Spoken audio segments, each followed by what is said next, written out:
భక్తి సమాచారం. వాట్సాప్ ఛానల్లో జాయిన్ అవ్వండి. అన్ని విశేషాలు ఎప్పటికప్పుడు తెలుసుకోండి.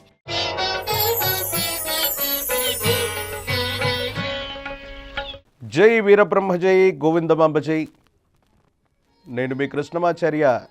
శ్రీ బ్రహ్మపదం. ప్రపంచంలో ఎక్కడ ఏ వింత జరిగినా, విచిత్రం సంభవించినా శ్రీ గురుదేవులు వీరబ్రహ్మేంద్ర స్వాముల వారు కాలజ్ఞానంలో చెప్పారు, ఇలా జరుగుతుందని అంటూ ఉంటాం, వింటూ ఉంటాం. దేశ కాలమైన పరిస్థితులను బట్టి ఎప్పుడో 400 సంవత్సరాల క్రితమే విశ్వభవితను చెప్పిన కాలజ్ఞాని జగద్గురు శ్రీమద్ విరాట్ పోతులూరి వీరబ్రహ్మేంద్ర స్వాముల వారు. అటువంటి అవతార పురుషులు సాక్షాత్తు ఈ కలియుగంలో రాబోయేటువంటి అవతార మూర్తి విశేషం వీరభోగ వసంతరాయులకి మూలమై ఉన్నటువంటి రూపమే శ్రీ వీరబ్రహ్మేంద్ర స్వాముల వారు. శ్రీ గురుదేవులు కాలజ్ఞానం అనేటువంటి సాంద్ర సింధు వేదంలో చెప్పినటువంటి ప్రతి మాట కూడా వాస్తవం అవుతుంది. దేశ కాలమాన పరిస్థితుల్లో ప్రతి ఒక్కరూ కూడా రాష్ట్రాలు, దేశాలు దాటి ప్రపంచం మొత్తం కూడా శ్రీ గురుదేవుల్ని కీర్తిస్తున్నటువంటి సంఘటనలు మనం చూస్తున్నాం. ప్రస్తుతం మనం ఉన్నటువంటి ఈ ఆంగ్లమానం 2025వ సంవత్సరంలో ఒక మహోన్నతమైనటువంటి పర్వదినాన్ని, వేడుకల్ని మనం జరుపుకుంటూ ఉన్నాం. ఏమిటా పర్వదినం, ఏమిటా వేడుక అంటే అద్భుతమైనటువంటి కుంభమేళాన్ని మనం జరుపుకుంటున్నాం.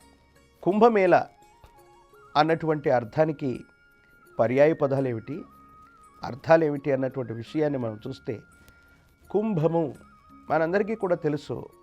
12 రాశులలో కుంభరాశిని ప్రత్యేకంగా చెబుతాం.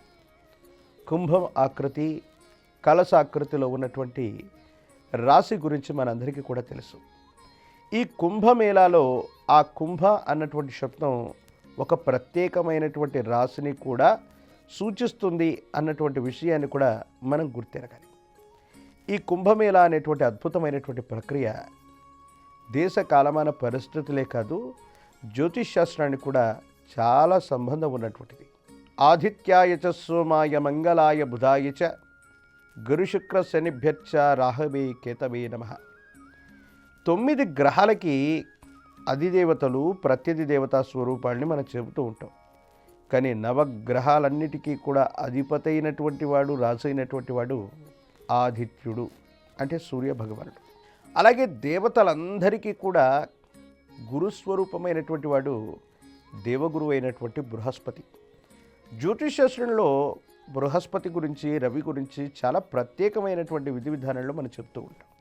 ఏదైనా ముఖ్యమైనటువంటి అంశంలో ఒక ముహూర్తాన్ని మనం పెట్టాలనుకుంటే, ఒక శుభకార్యాన్ని నిర్ణయించాలంటే ముహూర్తం పెట్టండి అన్నటువంటి మాట మనం వింటూ ఉంటాం. 9 గ్రహాల్లో శుభగ్రహాలైనటువంటి 4 గ్రహాల్లో ప్రధానంగా దేవగురువు అయినటువంటి బృహస్పతి అత్యంత బలంగా ఉన్నటువంటి సందర్భాన్ని ముహూర్తంగా పిలుస్తామన్నటువంటి విషయం చాలామందికి తెలియదు. గురు శుక్రులు ఇద్దరు కూడా శుభగ్రహాలే. వాటిలో ప్రాథమికంగా దేవగురువు అయినటువంటి బృహస్పతి లగ్నంలో ఉన్న, పంచమంలో ఉన్న, లేదా లగ్నము మీద దేవగురువు అయినటువంటి బృహస్పతి యొక్క దృష్టి ఉన్న దాన్నే ముహూర్తంగా మనం చెబుతూ ఉంటాం. శుభకార్యాలు నిర్వహించడానికి బృహస్పతి యొక్క బలాన్ని మనం కొలుస్తూ ఉంటాం. అటువంటి రవి, దేవగురువు అయినటువంటి బృహస్పతి, వీళ్లకు సంబంధించినటువంటి గమనాల ఆధారంగా ఏర్పడేటువంటి విశేషవంతమైనటువంటి కుంభమేళాల్ని మనం చూస్తున్నాం. సాధారణంగా మన భారతదేశంలో త్రయంబకేశ్వర్, హరిద్వార్, ప్రయాగరాజ్, ఉజ్జయిని, ఈ 4 ప్రాంతాల్లో కూడా ఈ బృహస్పతి రవి యొక్క సంచారాన్ని అనుసరించి కొన్ని సంవత్సరాలకు ఒక్కసారి వచ్చేటువంటి అద్భుతమైనటువంటి వేడుక, మహోన్నతమైనటువంటి కుంభమేళాలో మనం ఉన్నాం. ఈనాడు ప్రయాగ్రాజ్లోని అద్భుతమైనటువంటి 3 నదుల యొక్క సంగమ ప్రదేశం, మహిమాన్వితమైనటువంటి, చారిత్రాత్మకమైనటువంటి, మహోన్నతమైనటువంటి ఈ భారతావనిలో ఒక అద్భుతమైనటువంటి ఈ కుంభమేళాని మనందరం కూడా వీక్షిస్తూ ఉన్నాం. మళ్ళీ ఎన్నో సంవత్సరాలకు కానీ రాబోయేటువంటి ఈ విశేషవంతమైనటువంటి ఈ మహాపూర్ణ కుంభమేళ మళ్ళీ ఈ జీవితంలో రాదు అన్నటువంటి సందర్భంలో ఇప్పటికే 10 కోట్లకు మందికి పైగా అక్కడ స్నానాన్ని ఆచరించారు. కుంభమేళాకు వెళ్ళి ప్రత్యేకంగా దర్శనాన్ని గావించినటువంటి పరిస్థితిని మనం చూసాం. చాలా బాగుంది, అద్భుతంగా ఉంది, అత్యద్భుతంగా ఉంది అనటంలో ఎటువంటి సందేహం కూడా లేదు. మరి ఎందుకు కుంభమేళా గురించి ప్రత్యేకంగా శ్రీ కాలజ్ఞానం ఈ కార్యక్రమంలో ప్రత్యేకంగా మాట్లాడుతున్నాం? దీని గురించి గురుదేవులు వీరబ్రహ్మేంద్ర స్వాముల వారు కాలజ్ఞానంలో ఏదైనా ప్రత్యేకంగా చెప్పబడి ఉందా? మీరు వింటున్నటువంటి మాట వాస్తవమే. మనం జరుపుకుంటున్నటువంటి అద్భుతమైనటువంటి కుంభమేళాతో సహా మహిమాన్వితమైనటువంటి జీవనదులన్నీ కూడా అతి సమీపమైనటువంటి భవిష్యత్తులో ఆ జీవనదులన్నిటిలో కూడా నీరు ఇంకిపోబోతుంది. మహిమాన్వితమైనటువంటి పవిత్రమైనటువంటి కాశీలో కూడా గంగా నది ప్రవాహం అనేటువంటిది కొంతకాలం తర్వాత కనుమరుగైపోవచ్చు. ఈనాడు ఇన్ని కోట్ల మంది కుంభమేళాలో ప్రత్యక్షంగా పాల్గొనడానికి కారణమైనటువంటి ఆ త్రివేణి సంగమం కూడా కొంతకాలం తర్వాత ఇసుక బీటలుగా మనకు కనిపించవచ్చునేమో.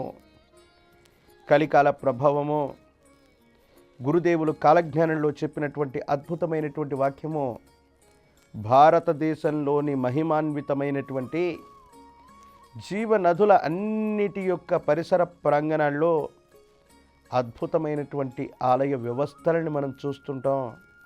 ఇలాంటి పరిస్థితుల్లో ఇన్ని లక్షల మంది, కోట్ల మంది స్నానాన్ని ఆచరించేటువంటి జీవనదులు, మనల్ని పునీతుల్ని గావించే కుంభమేళాలు, మనల్ని పునీతుల్ని చేసే పుష్కరాలని కొన్ని సంవత్సరాల తర్వాత ఇక చూడలేమా? ఒకవేళ పుష్కరాలు జరిగే కుంభమేళా లాంటి అద్భుతమైనటువంటి ఆధ్యాత్మిక కార్యక్రమాలని మా పూర్వీకులు చూశారని సమీపమైన భవిష్యత్తులో మన వారసులు ఫోటోలు, వీడియోల రూపంలో మాత్రమే చూడగలుగుతారా? అద్వితీయమైనటువంటి పరవళ్ళు తొక్కుతున్నటువంటి కృష్ణమ్మ, గోదావరి, గంగమ్మని, ఈ ప్రవాహ జరిని భవిష్యత్ తరాలు వారసత్వంగా మనం వాటిని అందించలేకపోతామా? అద్భుతమైనటువంటి పాపాలను కడిగేటువంటి గంగమ్మ కూడా ఈ కలియుగంలో పాప ప్రక్షాళన చేయలేక కనుమరుగైపోతుందా అంటే అవుననే సమాధానం చెప్పాలి. శ్రీ గురుదేవులు వీరబ్రహ్మేంద్ర స్వాముల వారి యొక్క సాంద్ర సింధువేదమైనటువంటి కాలజ్ఞానంలో ఇలా చెప్పారు. ప్రధానంగా ధర్మంబు పూర్తిగా నశించిపోవును, కాశీలోన గంగ అడుగంటిపోవును, శ్రీశైలమందున్న రక్తవర్షము కురియు భ్రమరాంభ కన్నీరు కార్చేనయ. ఈ కలియుగంలో ధర్మానికి అధర్మానికి విచక్షణ తెలియనటువంటి పరిస్థితుల్లో మనం ఉన్నాం. పూర్తిగా ధర్మం అన్నటువంటిది అడుగంటిపోతుంది. ధర్మాన్ని మళ్ళీ పునఃప్రతిష్టాపన చేయటానికి భగవానుడు మళ్ళీ కూడా తనను తాను స్పృశించుకుంటూ కలియుగంలో ఒక ప్రత్యేక అవతార మూర్తి విశేషంగా రావలసినటువంటి సమయం కూడా ఆసన్నమై ఉందేమో. అందుకే ఎప్పుడైతే అధర్మం అన్నటువంటిది వృద్ధి చెందుతుందో, ధర్మం అన్నటువంటిది క్షీణిస్తూ ఉందో, భగవానుడు తనను తాను స్పృశించుకుంటూ కొత్త అవతారమూర్తి రూపంగా వచ్చేటువంటి సందర్భంలో కాశీలో గంగ అడుగంటిపోతుందేమో, మనకు కనిపించకుండా పోతుందేమో. ఈనాడు సమస్తమైనటువంటి పాపాలని కడిగేటువంటి పవిత్రమైనటువంటి గంగా జలాన్ని మనం చూస్తాం, అద్భుతంగా భావన చేస్తాం. సాక్షాత్తు పరమేశ్వరుడి యొక్క జటాజూటంలోని గంగా స్వరూపంగానే మనం భావన చేస్తాం. అద్భుతమైనటువంటి కుంభమేళాని ఆ అమ్మ సమక్షంలో మనం జరుపుకుంటున్నాం. మన జన్మ పునీతమైందిగా మనం భావన చేస్తున్నాం. కాశీ, వారణాసికి వెళ్ళి మనం తనివి తీరా అమ్మ ఒడిలో సేద తీరుతూ మన పాపాలని ప్రక్షాళన గావించుకుంటున్నాం. మరి భవిష్యత్ తరాలకి సమీపమైన భవిష్యత్తులో ఇది ఉండదేమో. మనం మాట్లాడుతున్నది, మనం వింటున్నది భయాన్ని, ఆందోళన కలిగించేటువంటి సందర్భమైనప్పటికీ కూడా ఈ కలియుగంలో ఈ 5 ఏళ్ళు గడిచినటువంటి మీదట మరిన్ని వింతలు, మరిన్ని విశేషాలు, మరిన్ని ఇబ్బంది కలిగించేటువంటి ఇలాంటి వార్తల్ని మనం చూడాల్సి వస్తుంది. అలాగే మరికొన్ని నదీ ప్రవాహాల గురించి కూడా గురుదేవులు కాలజ్ఞానంలో చెప్పి ఉన్నారు. వాటి గురించి ఏంటంటే, గోదావరి నది 12 రోజులు నీరు లేక ఇంకిపోయేనయ, శ్రీకాళహస్తీశ్వరుని ద్వార పాలకులప్పుడు కొట్లాడుకొని ఏరు తెలియండయ. ఇందాక ఉత్తర భారతావనిలోని భారతదేశ ఆధ్యాత్మికతకి ప్రధానమైనటువంటి నదీ ప్రవాహమైన గంగ గురించి మనం విన్నాం. ప్రత్యేకించి భారతావని మొత్తానికి కూడా అన్నపూర్ణగా పేరుగాంచినటువంటి ఆంధ్రదేశంలోని ప్రధానమైనటువంటి గోదావరి అమ్మ 12 రోజుల పాటు నీళ్లు లేక ఇంకిపోయేటువంటి పరిస్థితి కూడా ఉంది. ఎంత భయాన్ని, ఆందోళన కలిగించేటువంటి అంశం ఏంటి? జీవనదులుగా భాసిల్లుతూ ఎన్నో వేలు లక్షల ఎకరాలని సస్యశ్యామలం చేస్తూ భారతావనికి అన్నపూర్ణగా మన పేరుగాంచడానికి ఇటువంటి గోదావరి, కృష్ణా లాంటి మహోన్నతమైనటువంటి నదీ ప్రవాహాలు కారణమైతే, గోదావరి నది కూడా 12 రోజులు నీరు లేక ఇంకిపోతుంది. ఈ కలియుగంలో పాపాలకు కొలత లేకుండా పోయి, పాపాలని కొలిచే పరికరాలే లేకపోయి, ధర్మం అడుగంటిపోతున్న సందర్భాలు సమీపమైన భవిష్యత్తులో ఉండబోతున్నాయి. అద్భుతమైన కుంభమేళాన్ని జరుపుకున్నాం, పుష్కరాలు జరుపుకుంటున్నాం.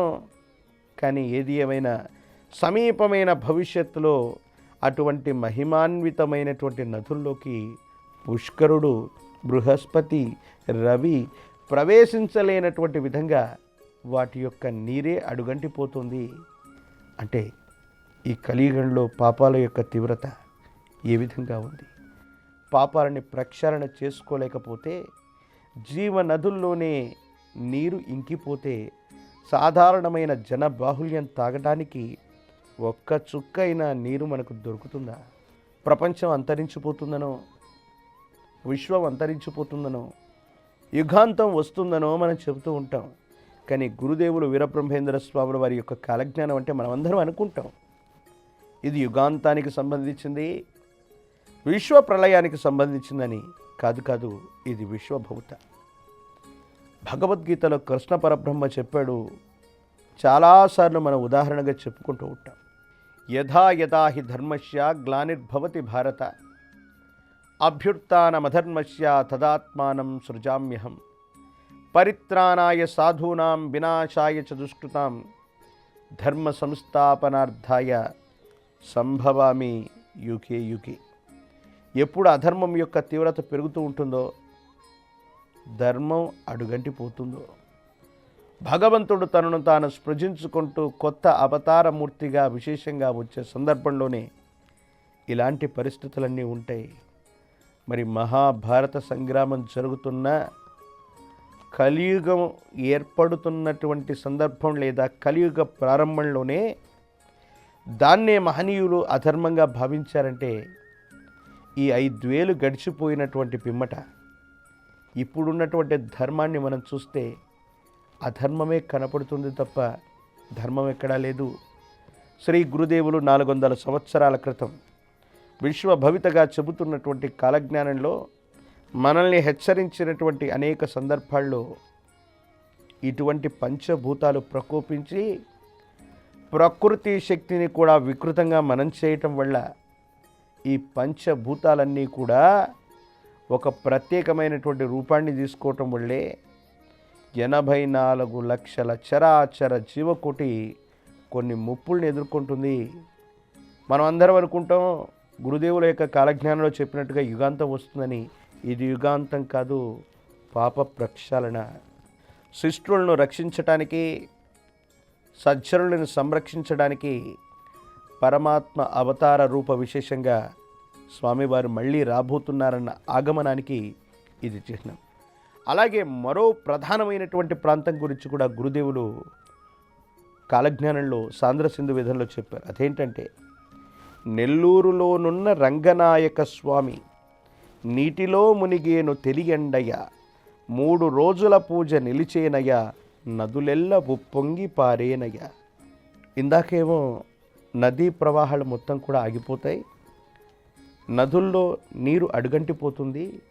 గంగా, గోదావరి, గకారంతో ఉన్నటువంటి కొన్ని అద్భుతమైన జీవనదులన్నీ కూడా నీరు ఇంకిపోవటం వల్ల వచ్చే ప్రళయాల గురించి మనం విన్నాం. కానీ నెల్లూరులో ఉన్నటువంటి రంగనాయక స్వామి నదులు ఉప్పొంగటం వల్ల వచ్చినటువంటి ప్రవాహం వల్ల స్వామివారి యొక్క మూల విరాట్టం మొత్తం కూడా మునిగిపోతుంది. 3 రోజుల పాటు గర్భాలయంలోకి కూడా వెళ్ళలేనటువంటి పరిస్థితి వస్తుంది. అలాంటి ఇబ్బందికరమైనటువంటి స్థితిగతులను కూడా మనం చూడబోతున్నాం. పంచభూతాల్లో జలము, నీరు ప్రాణాధారం.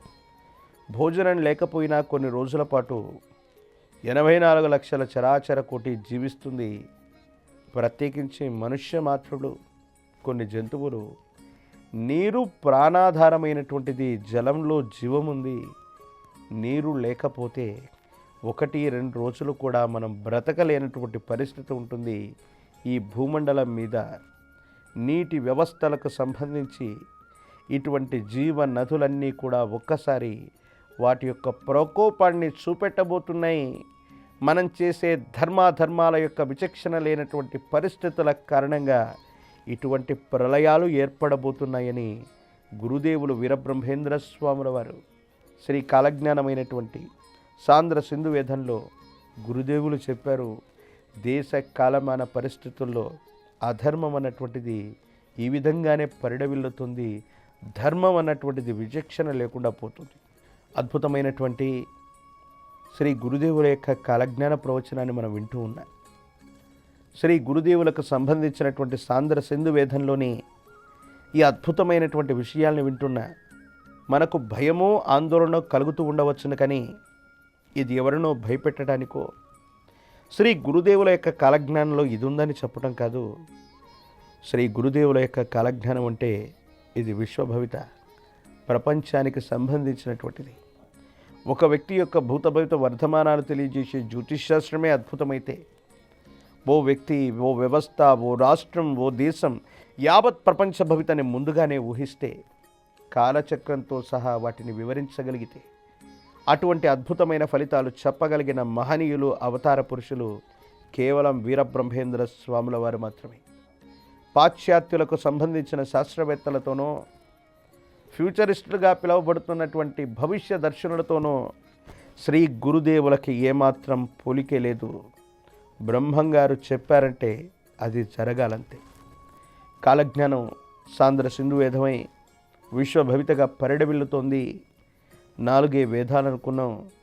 ప్రణవ వేదాన్ని మరిచిపోతున్నటువంటి సంఘటన గురించి కూడా సాంద్ర సింధు వేదంలో గురుదేవులు చెప్పారు.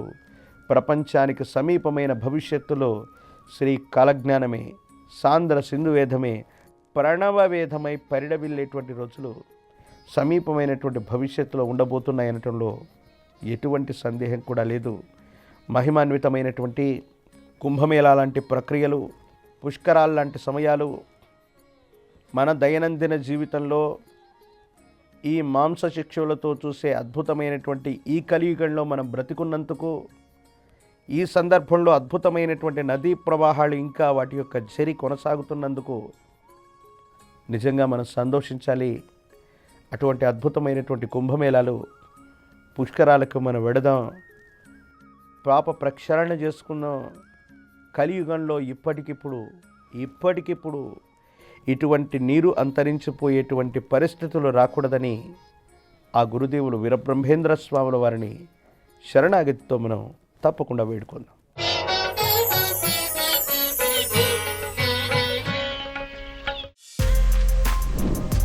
For more videos like this, subscribe Big TV channel.